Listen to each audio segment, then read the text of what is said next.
Before we go any further, though, a hard turn. We've got a very serious story. As we mentioned, Ann is out in western Iowa where they've had some terrible weather, including a tornado that hit a Boy Scout camp. Ann, good morning again to you.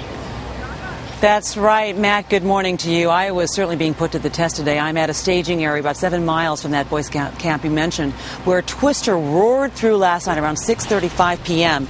And basically, this camp was filled with scouts ages 13 to 18, and they had very little warning. We're told about 12 minutes warning. For some of them, it was just seconds before the twister arrived. Right now, 4 scouts, as you heard this morning, confirmed by the governor of the state, have died. Nearly 50 people, most of them scouts, were injured. This morning, Iowa's governor called the entire scene horrific. He went down and saw it last night. He said everything was destroyed. Emotions are running very high. Scouts and parents were crying last night, we were told, from eyewitnesses. Some were, parents especially, were banging their fists in frustration, trying to find their children.